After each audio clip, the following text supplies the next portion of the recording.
été ordonné prêtre en 1963, ce qui veut dire 48 ans de sacerdoce. C'est beau, hein? Mérite l'applaudissement pour ça. Puis il a vécu une conversion en 1977. Peut-être qu'il va vous en parler. Il en a déjà parlé, mais peut-être qu'il va vous en parler, je ne sais pas, mais on verra ce que l'Esprit va lui souffler. Il est charpentier, il a construit des bateaux. C'est un homme qui aime beaucoup la nature. C'est un sportif. Il est fils de Myriam depuis 1981. Et pour venir ici, savez-vous combien de kilométrage il a fait de chez lui à Pointe-à-la-Croix, à Ottawa? J'ai regardé sur l'Internet. 995 kilomètres. On est béni de l'avoir, hein? Ça, c'est seulement qu'un aller, là. Il y a le retour à ajouter. L'abbé Delvida est un jeune prêtre, âgé de 74 ans. Et on ne dirait jamais qu'il a 74 ans parce qu'il est rempli d'amour de Dieu, il est rempli de force, il est rempli de jeunesse. Il a un cœur jeune. Alors, je vous demande d'accueillir chaleureusement l'abbé Delvida Leblanc. Très heureux d'être avec vous ce soir. D'ailleurs, je reconnais certains visages parce que ça fait plusieurs fois que je viens dans la région, ici, pour l'évangélisation. On va vivre, j'espère, 2 belles journées parce que ça se termine demain soir. On est en train de vivre le printemps. C'est bien spécial. Autrefois, il y avait des Africains qui étaient avec moi au Grand Séminaire de Québec, en 64 à peu près, 63, 64. Puis quand ils ont vu l'hiver commencer, puis les arbres perdent leurs feuilles, puis la neige, puis la glace s'installer, ils ont dit « La nature est morte pour toujours, jamais la vie se renaîtra dans ce paysage qui était si beau, qui ressemblait à l'Afrique, mais qui est décédé à cause du froid. » J'ai dit « Attendez, attendez. » Puis à un moment donné, au printemps, c'était comme une explosion de... Quand le printemps est arrivé, l'explosion de vie, et on ne revenait pas, c'est parce que c'était comme une résurrection. Puis ils ne croyaient pas leurs yeux. Mais nous autres, on est habitués, parce qu'à chaque... Habitués, puis pas, parce qu'à tous les ans, on s'émerveille du printemps, puis des belles couleurs tendres, puis des feuilles nouvelles, puis des jeunes pousses qui arrivent. Alors, notre Dieu, c'est un peu ça qu'il veut faire dans notre vie. Nous sommes venus ici peut-être pour... il veut nous parler de la vigne. Il veut dire, moi, je suis la vigne, puis vous autres, les sarments, les petites branches, là, sur lesquelles je vais faire pousser des grappes de raisin pour la vigne. Puis, tout de même que tu viens pour dire, ben moi, il me semble que ma grappe, elle pourrait, mon sarment, il pourrait produire plus que ça. Ça serait bon que je vienne à la retraite pour le faire émonder pour le Seigneur, pour l'Esprit Saint. D'autres, peut-être dire, moi, mon sarment, il est desséché, il est mort. Jamais la vie renaîtra sur ce sarment-là. Ben, c'est justement au bon endroit. Parce que notre Dieu, c'est le Dieu de la vie, c'est le Dieu de la résurrection. J'étais à 81, 82, il y a des Haïtiennes ici, des Haïtiens que j'ai vus. Quand j'ai été en Haïti pour ces années-là pour prêcher des retraites pour les prêtres, puis en même temps aussi dans les différentes communautés, j'étais avec des petites sœurs, puis on a traversé le désert de Gonaïve, si je ne me trompe pas. Là. Puis les sœurs m'ont dit, on garde bien, là, et on s'en allait à la Porte de Paix, les dernières plantes vivantes que tu vas voir, c'est des cactus, après ça, pour 4 kilomètres, je ne sais pas combien, je ne me souviens pas. Mais tout un désert, tu verras jamais, tu verras plus une plante vivante. Puis, il y avait des petites sœurs qui venaient du Canada. Le parent était riche. Puis, à Porte-de-Paix, c'était très pauvre ce temps-là. Puis, ils étaient dans la partie la plus pauvre de Porte-de-Paix.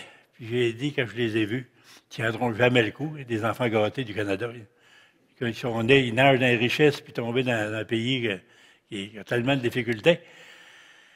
Il y a beaucoup de richesses spirituelles, mais financièrement, puis, je dirais, au point de vue matériel, c'est pauvre comparé à ce qu'on voit au Canada. Ils ne tiendront jamais le coup. Ça fait que j'ai dit, il faut faire un ministère de prière pour toi. Puis j'ai prié avec la petite sœur, puis j'ai dit, il faut demander au Seigneur de faire reverdir quelque part dans ta vie un désert, pour te montrer que jamais il te laissera tomber. Puis j'ai fait ma prière, puis je suis parti pour le Canada. Puis au bout de 3 ou 4 ans, elle est revenue au Canada, puis elle m'a dit, tu sais que tu avais demandé au Seigneur de faire reverdir un désert, là? Je l'ai vu. Tu as vu ça où? Elle dit, le désert de Gonaïve. On ne sait pas pourquoi, à pleine saison sèche, il y a eu une pluie extraordinaire. Puis, ça a fait reverdir le désert en quelques jours, parce que toute la semence était là qu'elle dormait depuis des siècles.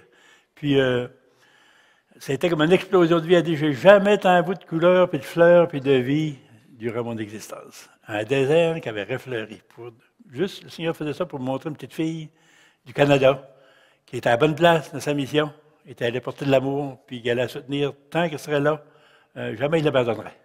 Alors aujourd'hui, on va, pour bien asseoir notre enseignement que je vais vous donner, parce qu'on va partir du baptême.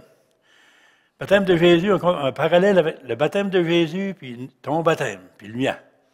Puis après ça, on va enchaîner, on va greffer notre enseignement justement sur cette parole de Dieu que je vais prendre. Il y a 2 dimanches, je pense qu'on l'a eu, cette parole-là. Alors, si vous voulez vous lever, on va accueillir ensemble la parole de Dieu, l'Évangile de Saint Jean. À l'heure où Jésus passait de ce monde de son Père, il disait à ses disciples, « Moi, je suis la vraie vigne, et mon Père est le vigneron. Tout sarment qui est en moi et qui ne porte pas de fruits, mon Père l'enlève. Tout sarment qui donne des fruits, il le nettoie, pour qu'il en donne davantage. Mais vous, déjà, vous voici nets et purifiés, grâce à la parole que je vous ai dite. Demeurez en moi, comme moi en vous. De même que le sarment ne peut pas porter du fruit par lui-même s'il ne demeure pas sur la vigne, de même, vous non plus, si vous ne demeurez pas en moi. Moi, je suis la vigne. Et vous, les sarments. Celui qui demeure en moi et en qui je demeure, celui-là donne beaucoup de fruits. Car en dehors de moi, vous ne pouvez rien faire. Si quelqu'un ne demeure pas en moi, il est comme un sarment qu'on a jeté dehors et qui se dessèche. Les sarments secs, on les ramasse, on les jette au feu et ils brûlent. Si vous demeurez en moi et que mes paroles demeurent en vous, demandez tout ce que vous voudrez et vous l'obtiendrez. Ce qui fait la gloire de mon Père, c'est que vous donniez beaucoup de fruits. Ainsi, vous serez pour moi des disciples. Acclamons cette parole de Dieu. Vous vous asseoir.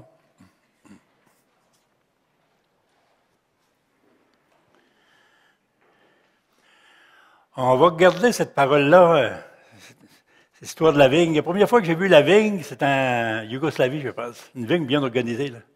Je suis arrivé au printemps, justement, avant que les sarments se présentent, les sarments poussent. Je regardais dans les champs, puis c'était tous des bâtons comme un thé, comme ça. Tout en ligne, la terre bien propre, la belle terre noire. Terrain bien propre.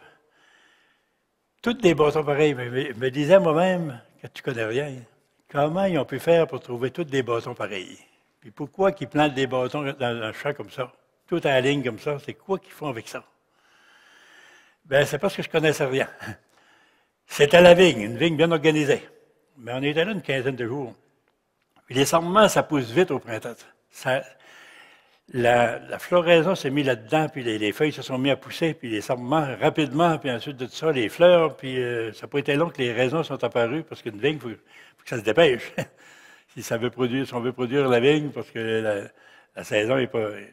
il y a beaucoup de choses à faire. À partir d'un bâton, de ça qui ressemble à un bâton, c'était la vigne.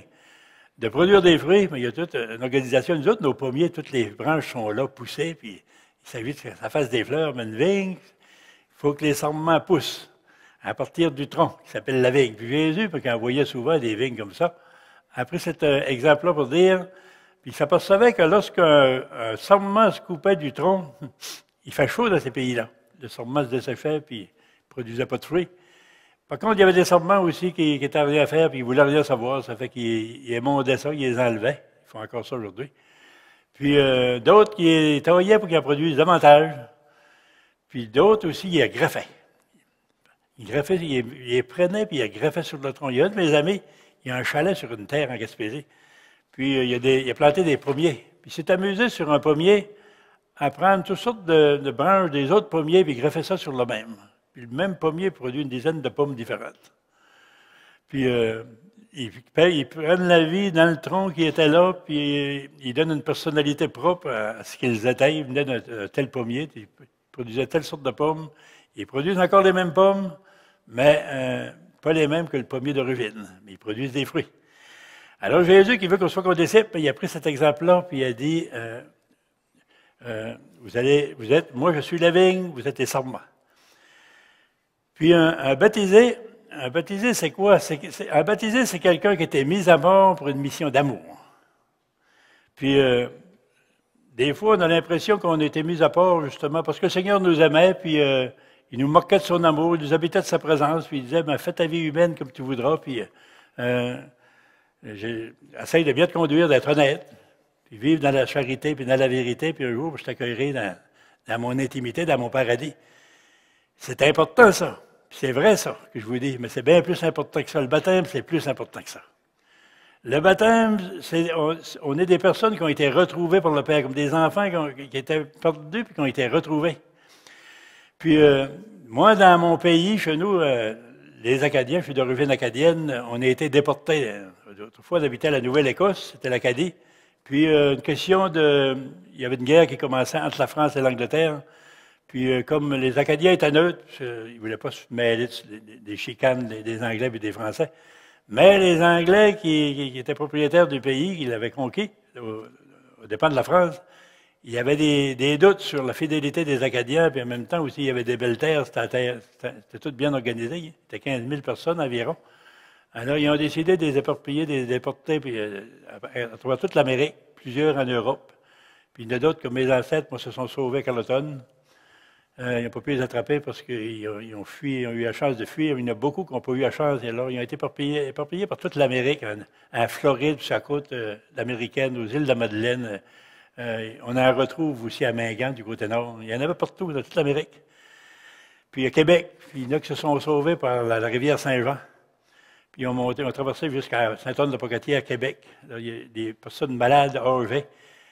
Alors, imaginez-vous que les enfants n'étaient pas sur les mêmes bateaux souvent que les parents ou la mère ou le père. Tout le monde avait été éparpillé. Ils se cherchaient. Puis ils ont cherché longtemps. Il y avait un notaire, lui, je pense que c'est 13 ou 15 enfants, c'est Jacques Leblanc qui s'appelait. Lui, ses enfants avaient été éparpillés à travers toute l'Amérique. Puis, il les a cherchés toute sa vie. Puis, il en a trouvé plusieurs. Puis finalement, il est mort à Philadelphie, aux États-Unis. Il avait presque tout rassemblé sa famille. Il n'y avait pas de téléphone, il n'y avait pas d'Internet, il n'y avait pas de moyens de communication, pas d'auto ce temps-là. Imaginez-vous, puis l'Amérique, c'est grand. Puis les nouvelles étaient rares. Hein. Mais avec tellement d'amour, puis tellement d'efforts, il avait presque tout rassemblé sa famille. Puis toutes les familles faisaient ça.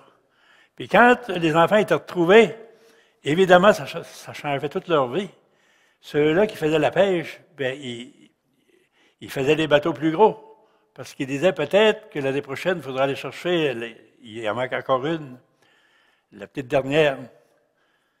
Peut-être qu'elle est à Boston, peut-être qu'elle allait à New York, on ne sait pas trop, Floride. Il faudra avoir un bateau capable de tenir la mer, parce qu'il faudra aller chercher. Donc, on fait le bateau plus gros qu'on a besoin, parce qu'on a toujours ce projet dans la tête, on cherche la petite dernière. Cette émission a été rendue possible grâce à vous. Foi et Télévision chrétienne apprécie énormément votre soutien spirituel et temporel. Si vous ne faites pas encore partie du réseau de soutien de Foi et Télévision chrétienne, nous vous invitons à faire parvenir votre contribution à l'adresse indiquée à l'écran. Que le Seigneur, qui ne se laisse pas vaincre en générosité, vous le rende au centuple.